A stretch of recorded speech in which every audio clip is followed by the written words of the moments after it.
gali nih, kita gali. Pas udah mau selesai itu kan, mau yang cukup itu untuk buat liang lahat itu, kedalamannya tiba-tiba keluar air Mang. Dari kuburan itu keluar air. Loh, saya kan kaget ya.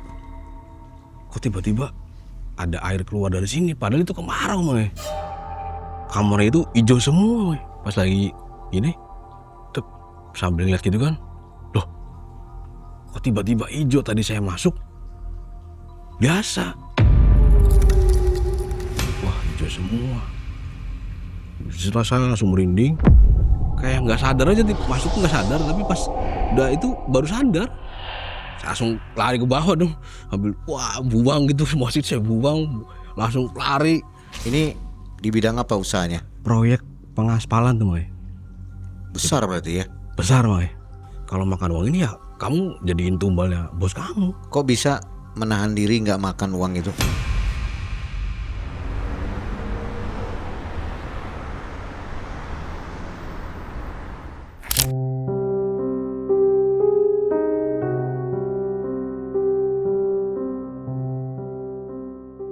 Di malam hari itu, tim Malam Mencekam menagih janji dari sebuah pertemuan yang telah lama dinanti untuk mendengarkan kisah yang penuh kengerian tentang atasan Mas Apud yang melakukan pesugihan.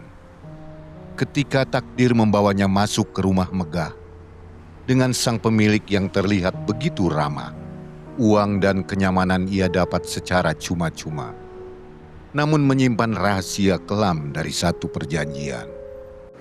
Mbak Bila, maaf nih, sebenarnya putus-putus. Saya udah di shelter bebas. Saya mau ceritain pengalaman kerja saya yang di Merak. Di sebuah ruangan yang terlihat sangat tak biasa, balutan dinding hijau memeluk suasana yang mencekam. Bunga, sesajen, dan lukisan menjadi satu pertanda bahwa ada perjanjian gelap yang sedang ia jaga. Jadi Mas Apud gimana nih awalnya bisa kerja di Merak waktu itu? Ya, awalnya saya kerja di Cirebon dulu, dari Cirebon terus pindahin ke Merak. Situ saya ketemu bos namanya Pak Tony. Orangnya baik, bikin saya nyaman kerja di situ. Jadi awal gangguannya tuh waktu Mas kerja di Merak itu ya? Ya bener Mbak Bila, saya mulai gangguan itu kerja di Merak itu. Dari yang saya sakit aneh, sakit parah gitu, sampai mau dijadiin tumbal oleh bos saya sendiri. Gitu ya Mas. Gitu, Mbak. Berarti awal mula ketahuannya tuh kayak gitu Mas? Ya, itu juga kan statement dari orang pintar yang di kampung. Jadi saya tuh resign, pulang ke kampung, baru dari situ. Saya kan nanya nih, dikasih tahu kalau saya tuh mau jadiin tumbal oleh bos saya sendiri. Nah, saya juga nggak sabar nih Mbak, pengen ceritain ini semua ke Mang E. Gitu ya Mas? Iya Mbak. Ya udah kita ceritain bareng Mang E aja di studio Oke, ya. Mbak, siap. Oke. Perjanjian goib yang dijalani dengan sosok Nyai, yang konon menjadi penguasa dari pantai selatan. Ritual pemujaan dengan sosok tak berwujud ini disaksikan secara gamblang oleh mata Mas Apud.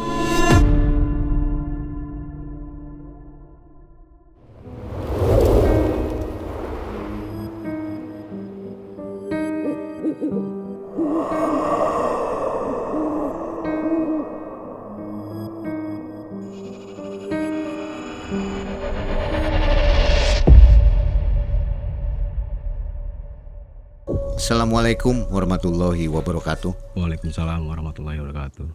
Selamat malam Sobat Malam Mencekam. Tidak semua kebaikan yang datang membawa ketulusan. Kadang di balik senyuman tersembunyi tujuan yang mengerikan. Betul Mang E. Halo Mas Apud, Halo Mang E. apa kabar? Alhamdulillah sehat, Mang E sehat. Alhamdulillah. Nah Sobat, hari ini narsumnya Mas Apud nih yang ada di depan. Jadi Mas Apud punya pengalaman buruk ya. Ya, Ini buruk apa baik? awalnya baik tapi endingnya buruk Mang E. Awalnya baik tapi Awalnya endingnya buruk. Waduh, keren ya. Tahun 2012 ya. 12 Mang E, iya. Mas Apud, kegiatan sekarang apa? Alhamdulillah udah kerja lagi sih, udah kerja di salah satu ekspedisi Mang E. Di gudangnya gitu. Masih aktif ya? Alhamdulillah masih aktif. Oke, sobat juga yang masih ada di luar negeri, apa kabar? Mudah-mudahan sehat selalu ya. Yang di tanah air mudah-mudahan sehat juga. Semua lancar rezekinya ya. Amin. Untuk sobat yang belum follow akun Instagram dan TikTok Malam Cekam, segera follow ya.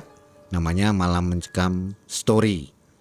Di sana ada Mbak Bila yang membawakan kisah-kisah pendek dari Malam Mencekam ya, cuplikannya.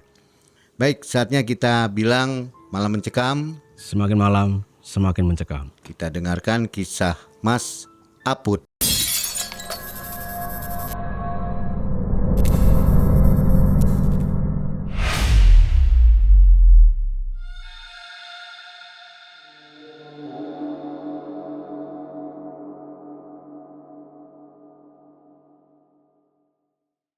Jadi gini, Mai.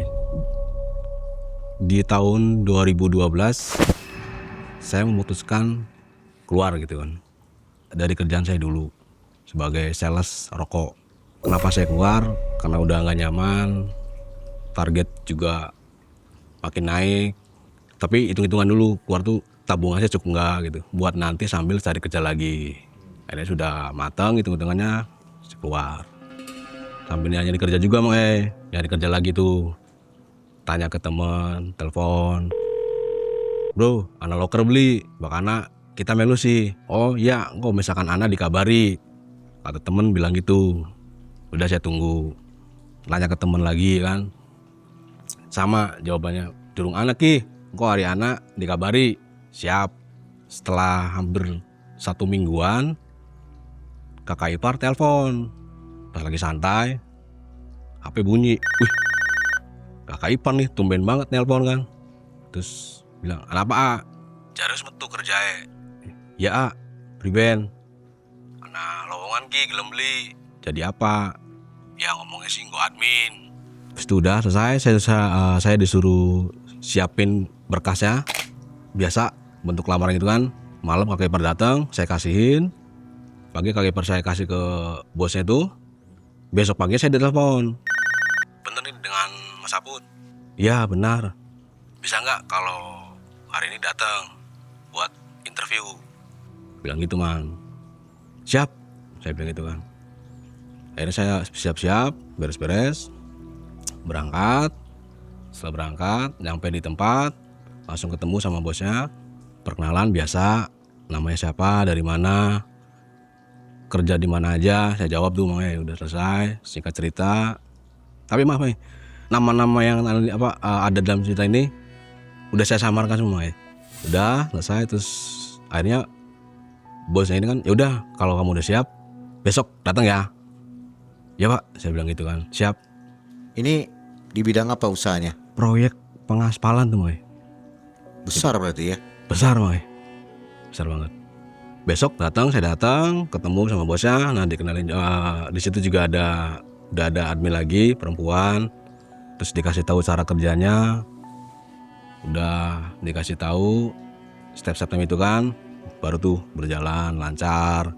Saya juga udah bisa ngoperasiin komputer yang dikasih tahu sama admin ini, admin yang lama ini. Makanya udah berjalan hampir 4-5 bulan itu ada kayak keributan, Mai. Keributan ya, dari yang kalau pengiriman itu kan ada kas borong. Dari kas borong tuh tadi untuk semuanya itu supir tuh terserah nih. Misalkan kirim kemana, nih ongkos jalannya sekian. Itu ada perubahan, dibikin jadi semuanya itu diurusin ke kantor. Jadi supir tinggal nerima uang makan aja buat nunggu bongkar gitu. Dari situ supir nggak cocok nih, ngerasa penghasilannya tuh berkurang. Karena yang dari kas borong itu kan supir bisa atur sendiri semuanya. Nah ini diatur sama kantor. Akhirnya supir sering sharing nih ke saya nih, tolonglah balikin untuk kas borongnya tuh jangan sampai kayak gini. Kalau kayak gini pendapatan kita berkurang nih. Ya udah nanti coba saya sampein gitu ke bosnya. Saya sampein, bosnya bilang, wah nggak usah lah, udah biarin aja, biarin yang kantor maunya seperti ini. Terus saya sampein lagi, ini bilangnya nggak bisa nih. Akhirnya di situ ribut tuh, mau ribut supir-supir ya, intinya demo kecil-kecilan bekerja lah di situ kan, di kerjaan itu kan. Udah ramai akhirnya, karena saya tuh deket sama supir. Akhirnya bos kan risih nih, saya sering nyampein supir bilang apa, saya sampein ke bos. Udah kamu pindah aja nih, biar kamu juga nggak tekanan dari supir. Pindah ke Merak, bilang gitu makanya. Udah Pak, saya siap. Awalnya bingung juga kan, waduh jauh gitu kan.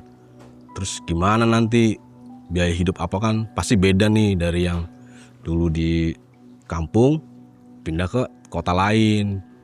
Karena saya juga butuh kerjaan, ini udahlah saya ikutin. Saya pindah ke Merak.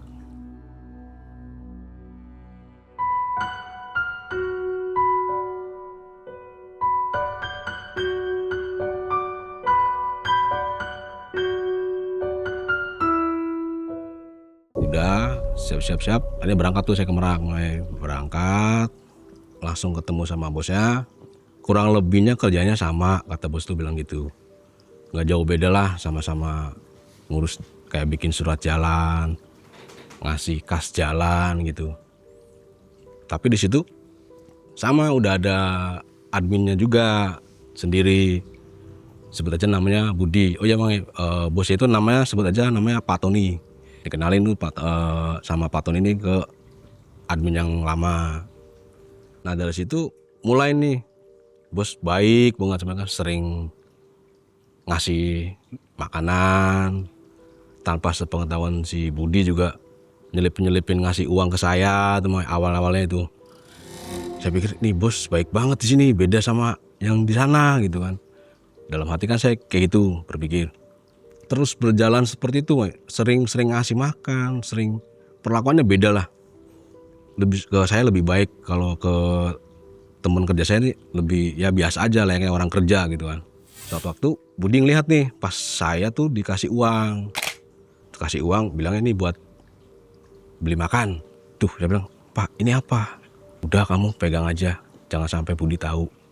Udah saya simpan. Tapi di situ Budi mungkin ngelihat gelagat Budi udah beda nih, agak sering kayak ada jarak gitu sama saya. Tadinya deket, Budi mulai menghindar. Saya duduk sebelahnya, Budi cuek gitu kan. Ya udahlah, saya diemin aja kan. Namanya juga orang kerja, mungkin dia juga capek kan. Saya maklumin tuh. Suatu malam, biasanya saya tuh kalau tidur malam jam 2, jam 3. Terus saya baru bisa tidur tuh. Kebetulan pas malam itu kejadian itu, saya tidur jam 10. Jam 1 dini hari, saya kebangun makanya. Kebangun, wah menggigil, sakit tiba-tiba, panas. Wah saya gemeter gitu kan, gemeter. Terus badan sakit semua. Ini saya kenapa gitu kan. Wah dari situ saya langsung ambil HP saya tuh. Saya ngubungin orang tua saya yang di kampung. Telepon gak diangkat. Akhirnya saya cuman SMS aja tuh. SMS. Udah paginya itu saya inisiatif buat ke klinik. Cari klinik, ini saya sakit apa gitu kan. Jam 7 setengah 8 tuh saya jalan tuh cari klinik. Sampai lah di tempat salah satu klinik daerah situ. Biasa registrasi apa gitu. Masuk ke ruangan dokter, tanyain biasa sakit apa dokter itu kan. Saya tadi malam badan menggigil, panas, terus sakit semua dok, saya bilang gitu kan. Jadi telapak tangan saya ini ngerasa panas, dingin, tapi badan panas, kaki juga dingin gitu. Dok, saya sakit apa? Ya gitu kan. Dokter sambil nulis resep, ya nggak dijawab. Tanya lagi saya tuh, dok, saya sakit apa nih? Sampai ketiga kalinya, baru dokter tuh bilang, Mas, saya kasih obat untuk 3 hari. Kalau 3 hari panas, dingin, badan sakit nggak ada membaik, balik lagi ke sini. Periksa lagi. Aduh, saya kan bingung. Kok sakit saya nggak diketahui nih. Cuma kan dalam hati aja nih. Yaudah, terus selesai. Udah kasih obat. Saya pulang. Jam 8 itu kan saya kan SMS dulu tuh ke bos. Bos, saya izin nggak masuk, sakit. Ngasih tahu ke bos, takutnya nyariin kenapa nih nggak masuk gitu kan. Jam 10-an, bapak saya telepon. Kalau orang Cirebon kan bilangnya Mak sama Mimi. Ke bapak saya tuh bilangnya Mama. Iya Mak, priben. Apa mau hubungi telepon? Kenapa? Sakit, panas, dingin. Yaudah. Saya langsung to the point. Karena saya beda kalau misalkan bisa ngerasain tuh. Kalau yang wajar, sakit yang wajar tuh medis misalkan, itu beda. Kalau yang kayak gini beda, hampir pengen duhur lah, setengah 12 itu bapak saya telepon lagi, udah nih, udah dapet orang pintar, biasa katanya kamu tuh dikerjain sama rekan kerja. Orangnya nggak jauh, bilang gitu sih awalnya, orangnya nggak jauh. Saya mikir gitu, siapa gitu kan. Sedangkan saya temennya cuma si Budi aja nih rekan kerja ini kan. Yang lainnya kan belum terlalu kenal banget gitu. Jadi statement dari orang pinter ini, dia ngasih tahu katanya kalau saya ini tulang wangi. Jadi gampang dan mudah untuk dikerjain atau makhluk yang itu gampang banget untuk nempel gitu. Terus gimana? Ya tadi dikasih air putih katanya. Cuman untuk media penyembuhannya tuh pakai ke ibu saya. Jadi diminum air yang putih dari orang pinter ini, diminum, diraupin ke muka, cuci muka gitu. Selebihnya itu dibuang ke depan rumah. Sisa dari itu Diminum oleh siapa? ibu saya. Jadi medianya itu ibu saya. Karena saya kan jauh. Bapak saya bilang gitu. Ya udah. Sambil ngikuti, ya memang nggak langsung sembuh. Cuman ada perubahan sedikit ke saya tuh kan. Perubahan udah agak enakan nih gitu kan, sambil minum obat juga dari dokter. Saya juga agak mendingan. Selesai, saya istirahat tidur. Nah, sore baru Pak Tony ini telepon. Wah, Pak Tony ada apa nih? Saya kaget kan, ada telepon bunyi kan. Saya angkat nih, iya Pak, gimana? Katanya kamu sakit. Iya Pak, gak tahu nih, saya sakit, badan panas, sakit semua lah, menggigil sampai apa gitu. Kalau gitu kamu tinggal aja di rumah saya. Nanti kalau ada kalau sakit-sakit lagi kan ada yang tahu, katanya bilang gitu Pak Tony. Kalau di situ kan kamu sendirian. Oh iya, saya tuh dikasih mes, tinggal saya tuh dikasih mes dari kantor. Saya bilang, oh iya Pak, nanti saya pikirin deh. Gitu kan. Saya hampir mikir, oh iya. Setelah tutup telepon itu kan, kalau saya sakit lagi, iya di sini nggak ada orang nih. Saya bingung kan, mau minta tolong ke siapa kalau tiba-tiba badan kumat lagi, panas dingin lagi kan. Akhirnya saya telepon Pak Tony, gimana? Oh, iya Pak, saya mutusin untuk udah pindah aja lah daripada nanti saya sakit lagi. Nggak ada orang di sini, nggak ada yang bantuin dan nggak ada yang tahu gitu kan, takut kenapa-napa. Saya putusin, yaudah Pak, oke, tawaran Bapak saya ambil gitu kan. Yaudah nanti nanti ada orang dari sini jemput ya. Saya siap-siap tuh, setelah tutup telepon saya siap-siap, baju saya bawa. Nggak berapa lama orang yang suruhan Pak Tony datang naik motor. Langsung ketutup pintu, saya di kamar kan, tutup kamar. Mas, oh iya, saya buka. Orangnya Pak Tony, saya bilang. Ya, saya suruh jemput Mas. Oh ya, siapa? Pas sudah sampai rumah saya kaget mulai. Rumahnya gede banget. Allah, ini rumah gede, mobil banyak, bos saya kaya banget.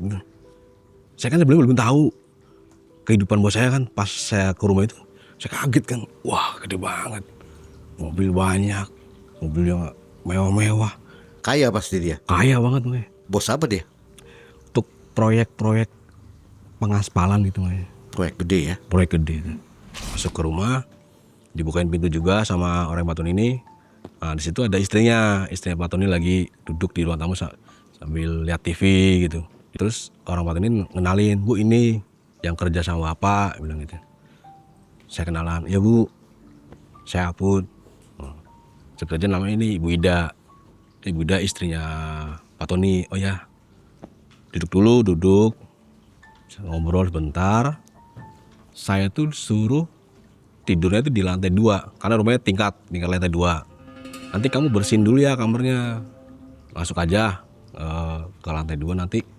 Setelah itu kamarnya sebelah kanan dari tangga. Saya langsung naik kan, diantar sama orang yang patun yang jemput saya itu. Ini Mas bersihin dulu, katanya udah nyampe nih di lantai 2. Kamarnya ini. Oh iya, saya bersihin. Sapu-sapu. Biasa pakai kemocing itu kan, dinding-dindingnya itu, hording-hordingnya saya bersihin semua tuh. Tapi pas gak berapa lama itu saya tuh kaget, tiba-tiba diem, nge-freeze, kamarnya itu hijau semua. Pas lagi ini, tuh sambil ngeliat gitu kan, loh, kok tiba-tiba hijau tadi saya masuk? Biasa. Warnanya beda pokoknya, kayak abu-abu gitu. Pokoknya nggak ada warna hijau aja. Tapi pas udah bersihin berapa lama hampir selesai itu kan, sambil bersihin itu kan sambil pakai kemoceng bersihin, tiba-tiba langsung diem, lihat sekitar, wah hijau semua. Saya langsung merinding. Udah ornamen dinding hijau, spray juga hijau, tempat tidur juga hijau. Di samping meja desk tuh ada kayak pedaringan buat nyimpen beras tuh. Ada kayak bunga 7 rupa, ada hiu, ada kayak bingkai foto sosok kayak Nyai itu. Di bingkai fotonya itu, lukisan itu dipakai kembang melati gitu, dikalungin gitu, di fotonya tuh. Kok begini tiba-tiba tempat gitu. Tadi saya masuk nggak apa-apa.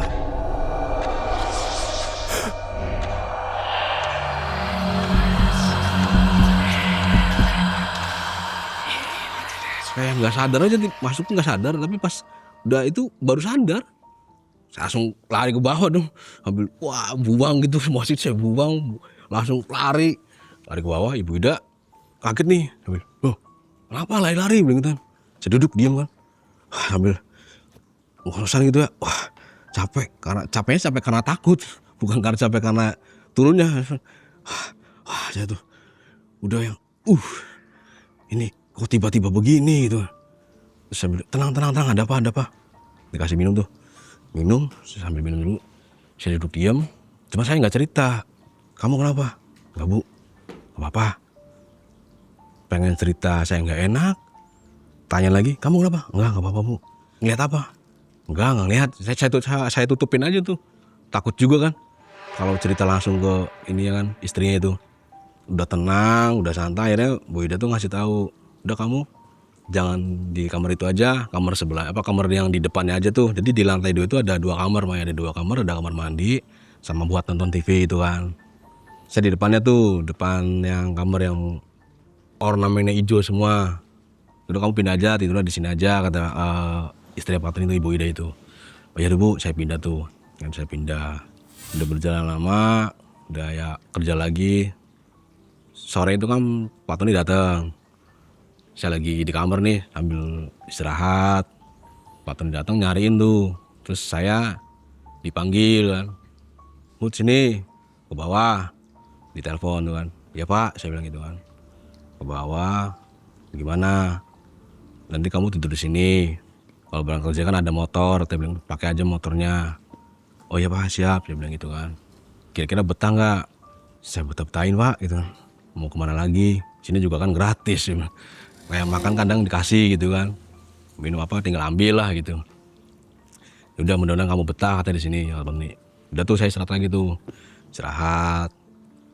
Malam. Sama nih Pak Tony masih baik lagi sama saya. Sering nyamperin ke kamar terus ngasih uang, ngasih makanan. Saya terima aja kan. Tapi kalau uang itu saya nggak pakai. Saya simpen, nggak langsung buat jajan atau beli makan gitu. Nggak, saya simpen.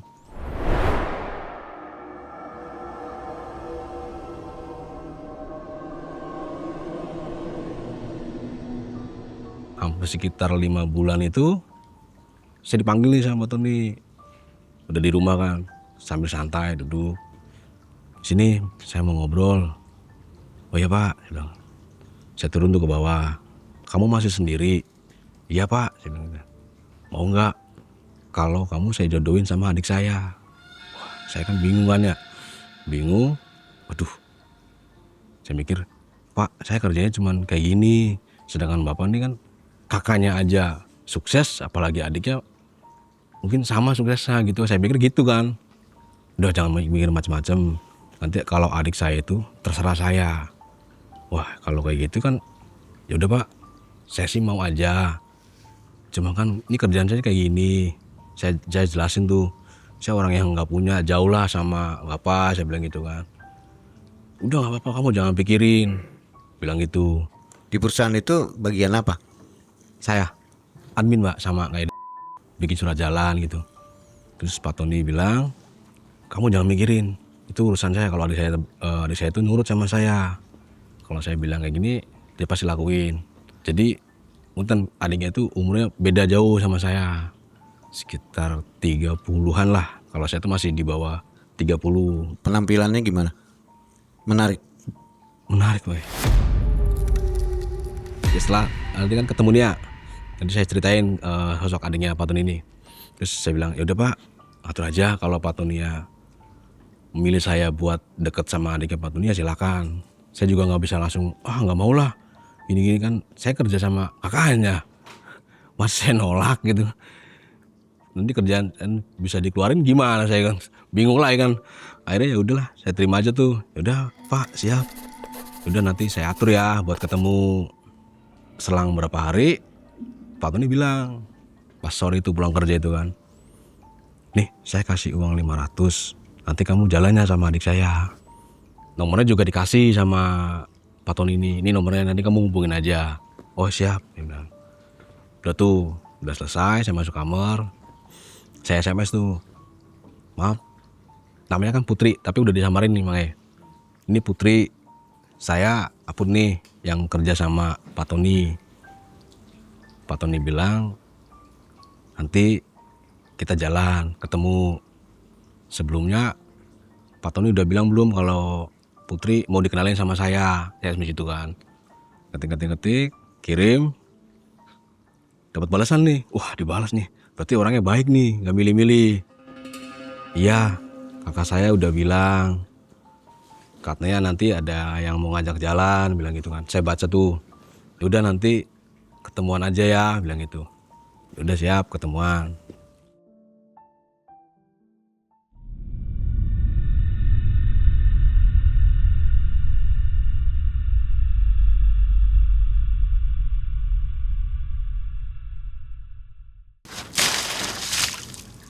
Wah, ada bantal nih.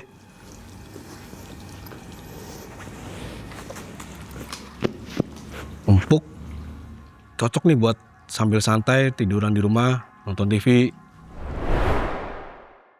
Selang dari situ, pas pengen jemputnya itu, pengen ketemuan itu, Pak Tony ngabarin. Saya ditelepon lagi tuh, suruh turun ke bawah. Cuman, ke bawah? Iya Pak, bawah, turun tangga. Adik saya katanya nggak bisa, pulangnya malam. Jadi adiknya juga kerja juga tuh, Bang. Kerja cuman nggak bareng sama kakaknya, beda. Jadi gimana? Saya bilang gitu kan. Ya udah batalin aja. Nanti saya atur lagi nih. Nanti saya atur lagi buat ketemuan. Oh, udah Pak, atur aja lah, saya ngikut aja, saya bilang gitu kan. Gimana baiknya menurut Pak Tony? Udah saya ikut gitu. Di pertemuan pertama ya gagal nih, gagal. Pas malam itu saya tuh diajak ngobrol nih. Telepon kan. Di kamar kan. Put, turun? Iya Pak, siap turun. Nanti hari Minggu ikut saya. Kemana Pak? Ke rumahnya Mbah. Mbah, saya kan mikir. Mbah siapa kan? Ya udah Pak, siap. Udah aja tuh. Hari Minggu katanya sambil liburan lah, bilangnya gitu, sambil liburan.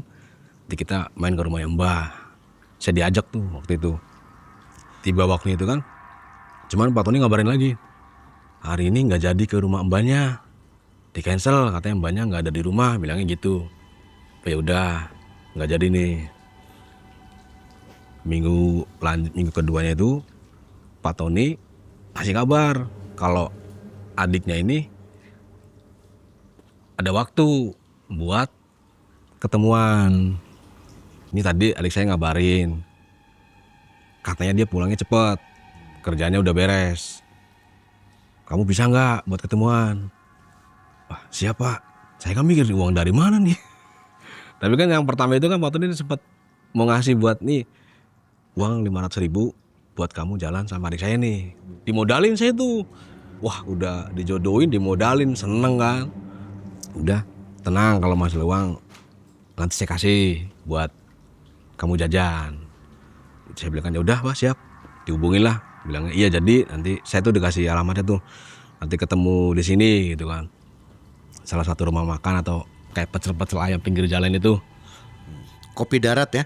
Ya, benar. Kopdar. Kopdar. Sebelum berangkat itu kan, nih kamu buat bekal nanti bayarin makan atau apalah, kata Pak Tony ini. Bilang, wah 500.000, banyak banget nih, lebih dari cukup nih buat saya. Saya bilang, iya Pak, siap, makasih nih sebelumnya, saya bilang gitu kan. Udah jalan, temuan, jemput tuh makanya adiknya cantik putih, ya pakai kerudung gitu kan, selera saya banget sih. Gua banget ya. Wah, ya kalau saya mau lah gitu, siapa sih yang nggak mau gitu kan, udah adiknya bos, orangnya cantik, baik lagi kan. Dan ketemuan grogi juga kan pas kenalan itu kan. Saya Put, dia bilang, saya Putri. Ya biasa, nanya berapa lama, oh, kerja sama kakak saya udah lama bilang gitu kan. Bilang, udah lama, ya belum lama sih, saya bilang gitu kan. Baru 5 bulan lah pindahan dari sini. Kakakmu baik, saya bilang. Oh iya, emang kakak saya baik katanya. Ya biasa ngobrol-ngobrol, saya tanya kerjaannya dia di mana gitu kan. Di salah satu perusahaan besar tuh makanya. Dia bilang sebagai admin. Wah, gede banget kan, perusahaan yang mewah lah. Waduh, saya tuh dihadapin sama orang yang kelasnya beda banget tuh, jauh lah sama saya. Saya cuma admin biasa, dikenalin sama adiknya Pak Tuni yang beda lah. Dari ekonomi juga pasti beda. Cuma ya si Putri negasin, jangan menurut saya yang enggak, anggap aja biasa. Orangnya baik. Udah tuh dari situ, udah antar pulang. Setelah antar pulang, terus Pak Tony nungguin nih di rumah. Gimana adik saya? Baik Pak, baik. Terus enak kan dia bilang? Ya nyambung sih kata saya dulu kan. Orangnya baik. Cantik nggak? Digituin. Cantik saya bilang. Wah, ini cocok nih kayaknya nih. Kamu juga udah seneng. Adik saya juga pasti ngerasanya seneng gitu kalau udah sama-sama cocok. Udahlah, nggak usah lama-lama bilang gitu kan. Oh yaudah, dari situ kan udah tuh berjalan. Nah pas minggu ke depan itu kan libur lagi. Besok kita ke Mbah ya. Ke Mbah. Iya. Ya liburan lah, liburan sambil jalan-jalan. Nanti ke rumah Mbah bilang gitu. Rumahnya Mbah itu di daerah pantai itu, pantai selatan itu, situ. Cuman waktu itu saya belum dikasih tahu, pas setelah sampai sana baru dikasih tahu tempatnya itu kan. Saya ikut aja tuh waktu itu kan, minggu nih pagi berangkat nih gitu, Mai. Setelah berangkat tuh berjalanan santai. Ya Pak Tony juga ceria, seneng ngobrol-ngobrol biasa. Setelah beberapa jam itu pengen sampai nih, kok semakin menyempit nih jalan nih, semakin udah nggak ada perkampungan lah, udah mulai sepi, mulai hutan-hutan gitu. Nyampe di rumahnya nih, saya lihat, kok rumahnya kayak rumah-rumah tua gitu. Saya bingung kan, rumah tua, emang ada penunggunya gitu, rumah tua kayak gini. Dari situ turun, terus Pak Tony ini ngetuk pintunya nih, terus 3 kali itu kan, dibukalah sama si mbaknya nih, buka pintu, gimana kawan, sehat mbak, sama siapa? Ini sama karyawan saya. Oh gitu, udah kamu tunggu di luar ya. Ya Pak, siap. Udah tuh saya nunggu di luar, ya biasa dikasih minum Pak Tony masuk. Kayak rumah itu rumah tua, saya duduk di bawah jendela itu, cuman nggak ditutup rapat tuh jendela itu. Saya dengar nih, pertama sih saya kayak bau wangi gitu. Nih bau apa nih, kayak wangi sambil cium gitu kan. Kok bau wangi nih, asalnya dari mana? Pas saya, kok dari dalam rumah ini kan. Saya cium, wah nih bau apa gitu. Tapi dari situ juga saya kedengeran ngomong nih Pak Tony nih, si mbaknya nih ke Pak Tony, kamu gimana nih, ini udah mau waktunya nih, udah dapat belum? Digituin sama si mbak tuh. Pak Tony diem aja kan. Saya lihat sambil ngintip itu kan, buka ada hordengnya tuh, sambil lihat, loh oh gini. Oh ya tadi si mbaknya tuh kayak pakai bajunya itu baju hitam semua, kayak baju pangsi gitu, terus pakai kayak di sini tuh kayak ada ikat kepalanya itu. Iya mbah, kata Pak Tony bilang gitu kan. Ini saya sedang usahakan, semoga aja hari ini kali ini saya dapat. Kamu kemarin janji. Ini sudah hampir waktunya nih. Saya lepas tanggung jawab nih kalau misalkan kamu nggak dapat lagi. Si Pak Tony juga diamnya sambil ya gitu. Kedengaran jelas ya. Jelas karena deket banget nih. Jadi dari jendela itu kan nggak ketutup nih makanya. Kebuka, jadi denger. Udahlah selesai tuh keluar. Terus muka Pak Tony itu kan dari yang ceria, istilahnya seneng gitu kan. Pas keluar dari itu langsung muka yang kusut gitu. Kusut kayak yang capek banget. Lelah gitu. Put, ayo pulang. Saya mikirkan, nih Pak Tony kenapa nih? Kok setelah ketemu dari Mbak ini, tiba-tiba langsung berubah aja mukanya itu. Muka-muka yang capek, terus kayak banyak pikiran lah gitu. Udahlah masuk tuh. Ya di mobil juga diem aja. Nggak banyak ngobrol, nggak banyak cerita gitu. Udah saya juga kan nggak berani nanya kenapa gitu. Saya diem aja juga kan. Paling sesekali kan nanyain, lapar nggak? Gitu. Nggak Pak. Jalan lagi udah gitu. Udah paling nanya gitu-gitu aja. Sampai lah di rumah. Biasa yang muka masih murung gitulah. Masih yang kayak capek banget itu Pak Tony itu kan. Udah tuh dari situ. Pas malam itu saya tuh nggak bisa tidur. Tiba-tiba kayak ada bau-bau wangi gitu. Waduh, ini bau apa nih? Dalam kamar tuh kan. Wah, dari mana nih bau-bau wangi gitu kan. Saya sambil cium-cium kan. Ini kemana nih? Arahnya nih, saya buka nih. Buka. Loh, di kamar itu ada Pak Tony. Lagi duduk di meja rias itu. Duduk tegang gitu. Sambil kayak ada kayak saji gitu. Bunga 7 rupa, ada hio gitu. Kayak terus kopi hitam, kopi pahit gitu kan. Jajanan gitu. Saya lihat, wah ini dari sini nih. Sambil lihat, kok ada Pak Tony. Jadi saya tuh ngeliat nih sambil ngintip gitu kan. Lihat dari itu kan. Loh kok ada sosok yang kayak di lukisan itu. Perempuan pakai mahkota, pakai kemben segini. Baju juga hijau semua, pakai kayak ada selendangnya juga tuh. Sambil di sampingnya, jadi Pak Tony di sininya nih kayak yang sambil ngobrol atau apa itu kan nggak denger saya juga kan ngobrol apa nih. Jadi Pak Tony cuman ya ngangguk gitu aja.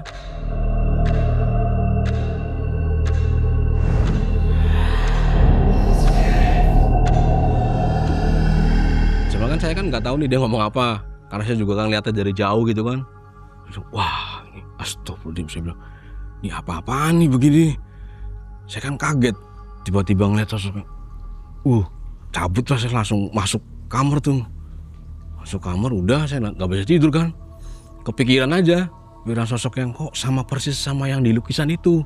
Saya sambil mikir, wah nggak bisa tidur tuh mah. Tutup ini juga pakai selimut, bantal juga kepikiran. Terngiang aja tuh, kebayang gitu. Gimana nih? Udahlah akhirnya saya bawa tidur aja tuh. Tidur pagi, saya juga kan gak nanya nih ke Pak Tony kan tadi malam kejadian apa gitu. Udah aja. Udah selesai pagi biasalah. Interaksi kerja apa gitu. Ketemu normal biasa. Pas satu malam, pernah lagi nih. Kalau itu sih bukan kayak, kalau yang pertama itu kan sosok itu kayak ngasih teguran. Digambarin tuh kayak teguran lah, soalnya kan gini Pak Tony kan sosok Nyai ini. Kalau yang keduanya itu Pak Tony ini kayak lagi ritual. Juga kan kebangun tuh pengen ke kamar mandi, lagi tidur kan, bangun buka pintu, wah sama nih kayak bau wangi gitu kan. Bau wangi nih sampai terus dari kamar situ lagi. Wanginya wangi apa? Wangi hio itu. Dupa. Ada apa nih kan?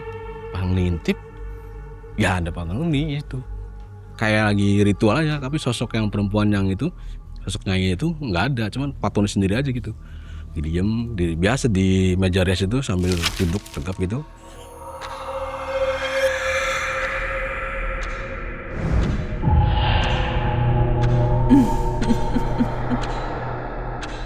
Pak Tony lagi di situ. Udahlah saya nggak hirauin tuh. Kamar mandi aja lah, kamar mandi selesai, masuk kamar lagi kan. Udah dari situ udah beres selesai, itu paginya. Nah pas itu setelah hampir pengen semingguan itu kan Pak Tony itu kan, saya tuh malam-malam nih tiba-tiba dengar teriakan yang wah gitu, tolong jangan bilang gitu kan. Saya kan lagi tidur, ada apa nih, kok tiba-tiba teriak-teriak begini. Buka pintu, kenapa gitu kan, saya turun, ternyata di kamarnya Pak Tony. Di situ udah ada istrinya nih, sambil pak kenapa gitu. Saya langsung ketuk pintunya kan, bu kenapa bu, buka aja, buka, udah lagi gini nih. Wah si ibunya juga sambil goyang-goyang, pak sadar gitu kan. Bu kenapa? Nggak tahu nih bapak nih. Terus gimana ini? Ya udah kita ke rumah sakit. Dalam kondisi yang teriak-teriak itu kan udah panik gitu kan. Saya bopong tuh. Kebetulan kan di situ kan ada supirnya juga kan, ada supir yang nginep itu buat biasa ngantar-ngantar itu kan. Bopong, saya papa sama supir itu kan gotongan itu masuk ke mobil, langsung bawa ke rumah sakit. Di rumah sakit udah pengen pagi lah, jam 5:30 itu.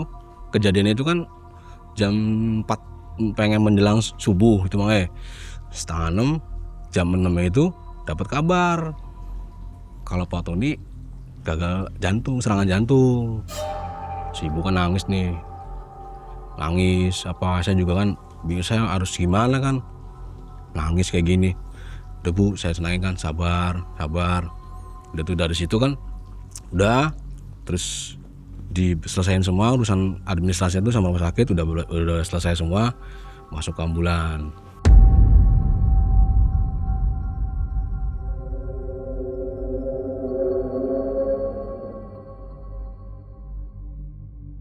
Masuk ambulan, datang ke rumah, biasa ngasih tahu ke tetangga-tetangga atau orang lingkungan segitulah, lingkungan sekitar situ.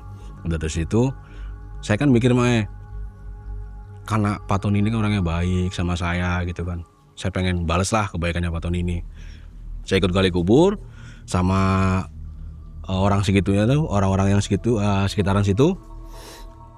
Udah, kuburannya itu agak jauh dari ini, jadi jalan raya, terus perkampungan, persawahan, baru tuh perkebunan. Cuman bukan perkebunan, kayak lahan kosong aja gitu, lahan yang nggak keurus lah gitu.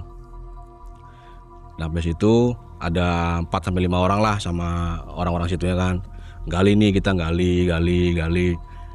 Pas udah mau selesai itu kan, mau yang cukup itu untuk buat liang lahat itu, kedalamannya tiba-tiba keluar air dari kuburan itu keluar air. Loh, saya kan kaget ya. Kok tiba-tiba ada air keluar dari sini, padahal itu kemarau Saya kan kaget. Wah, terus tanya kan, Pak ini gimana keluar air? Udah nanti kita buang aja. Kita ini aja kuras, kata orang itu. Udah siap, kuras tuh saya tuh. Kuras, tungguin lagi, keluar lagi. Wah ini gimana? Kuras lagi saya tuh. Wah kuras. Sampai ada 3 kali 4 kali kuras terus, akhirnya kan capek nih. Nah orang yang dituakan itu kan ngomong, udahlah kalau kayak gini kita capek nunggu jenazah deket, nanti baru kita kuras lagi aja, bilang gitu kan. Nggak selang berapa lama datanglah jenazah Pak Tony ini, ambulan itu datang, kedengeran nih sirine kedengeran. Wah ini nih udah turun dari ambulan, udah digotong gitu kan, jalan kelihatan. Kita sambil kuras airnya tuh kuras lagi kan, sampai jenazah itu benar-benar deket. Nah pas sudah deket itu air tetap nggak habis, kita masih kuras terus aja tuh, terus kuras. Keluarga kan datang tuh, gimana udah selesai? Loh kok ada airnya? Iya katanya mungkin deket sawahan, bilang gitu sih kata orang yang dituakan itu kan, kuncinya itu kan. Akhirnya udah tuh rebukan, gimana nih air tetap keluar. Dari situ kan udah mulai, ya udahlah daripada kita nunggu lama, kasihan juga kan. Terus bilang ke keluarga, bilang ke istri itu kan, ini gimana nih, udahlah gimana yang terbaiknya aja. Istrinya bilang gitu, Bu Ida itu kan, ke kuncinya itu kan. Akhirnya dengan kondisi liang lahat yang seperti itu, kita tetap nguburin Bang. Dengan air yang masih banyak itu masih keluar tuh, semakin kalau didiem itu kan keluar terus tuh air tuh, keluar. Udah dengan kondisi yang seperti itu ya, dengan terpaksa dimasukin dikuburin dengan yang kondisi yang seperti itu, banyak airnya, ditenggelamin aja kayak ditenggelamin aja gitu. Kan biasanya ada kayu yang buat itu kan. Udah tutup, selesai dari situ, beres-beres, udah selesai penguburan itu kan. Udah malamnya itu tahlilan lah, bisa ada kayak tahlilan itu kan, tahlilan sampai 3 hari itu. Malam ketiga itu mulai ada kayak teror yang pas itu saya lagi tidur nih, tiba-tiba kayak kebangun nih, lagi tidur kebangun pengen ngeliat keluar aja itu tuh. Ini kenapa nih, kayak pengen ngeliat keluar gitu, penasaran kan, ikutin aja tuh kemauan tuh, buka, astagfirullahaladzim. Jadi di depan gerbangnya itu ada kayak sosok pocong, cuman ngebalik, nggak ngelihat ke rumah, ngebelakangin gitu. Saya buka, ya Allah, astagfirullah, kaget kan. Saya tutup, tidur kan, wah sambil baca-baca nih selimut gitu kan. Udahlah saya diamin aja gitu kan, sambil mikir ini apa nih kok tiba-tiba gitu. Setelah dari situ kan pagi beres, selang lagi nih hampir pengen yang 7 hari itu datang lagi Bang. Sosok pocong itu kayak yang seolah-olah saya nunjukin, nih kamu harus lihat gitu. Bangun lagi saya lagi tuh, pengen ngeliat keluar lagi, buka hording lagi, sama Allah ada lagi, saya sambil kaget, astagfirullahaladzim. Itu tuh saya tuh, wah tutup lagi lah, udah tidur lah gitu.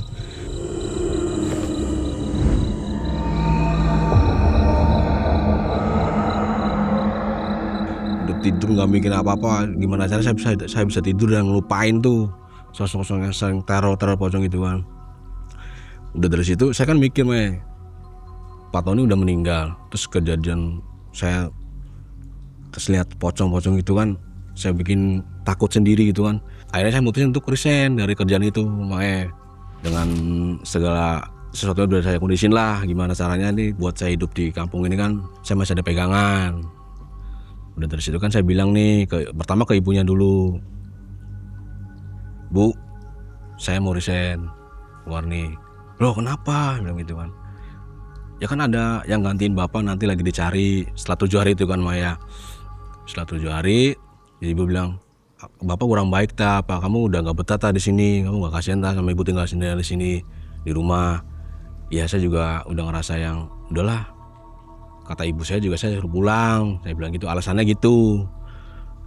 Ya udahlah, kata ibu Ida ini kan, kalau kata ibu yang kamu suruh pulang, ya udah, nggak apa sok. Dari situ kan udah tuh saya beres-beres bikin surat resign. Nah, setiap uang yang saya dikasih itu mah saya tuh nggak pernah pakai. Dari yang pas jalan itu dikasih 500 ribu itu, sama yang sering dikasih 100, 200, totalnya itu ada 1 juta kalau saya hitungin itu nggak saya pakai. Saya simpen aja tuh.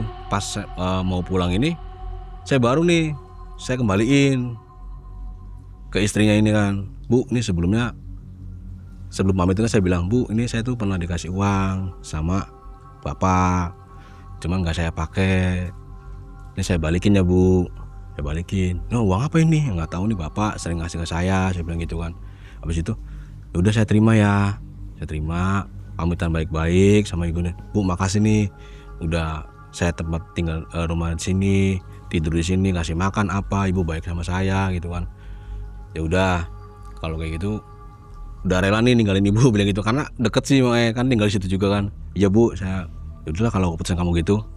Nah, tentang perjodohannya itu kan, ketemu nih sama putrinya itu kan, putri ketemu ngobrol tuh di rumah, dia bilang kan, Put, saya minta maaf ya gitu, saya ini mau banyak terima kasih lah sama kakak kamu ini, cuman orangnya udah nggak ada, saya sampein ke kamu aja, Pak kamu baik.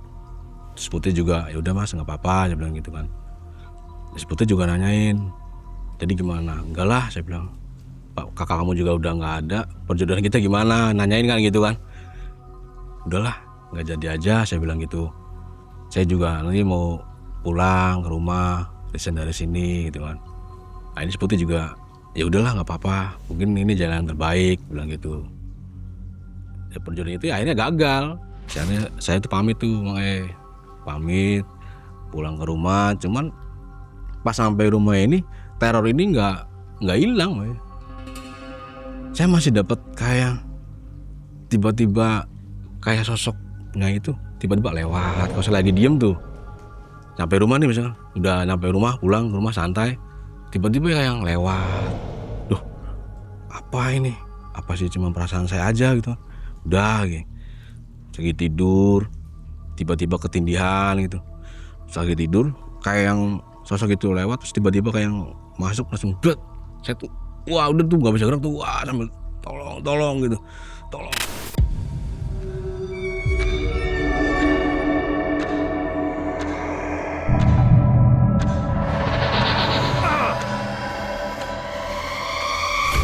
Kalau kata saya sih keluar, cuman nggak bisa ngomong, cuman yang di luar pasti kedengeran itu, bangunin tuh, oh, bangun ibu saya itu masuk. Kamu kenapa? Nggak tahu nih, ketindihan, saya bilang gitu. Oh yaudah, makanya kalau tidur baca doa, ya, saya bilang gitu. Udah tuh, ya biasa, setiap malam itu pasti sosok yang itu kayak lewat lagi. Lagi diem, tiba-tiba kayak gitu, kok sosoknya hampir sama gitu, kayak yang di sana. Semikir ini kenapa ya? Sering mimpi buruk, ketindihan juga sering gitu. Akhirnya saya ngomong nih sama ibu saya nih, Mi, saya ini sering diliatin sosok yang seperti Nyai, rambut panjang, kemben segini, warna hijau. Emang kenapa kamu yang nggak tahu? Saya bilang.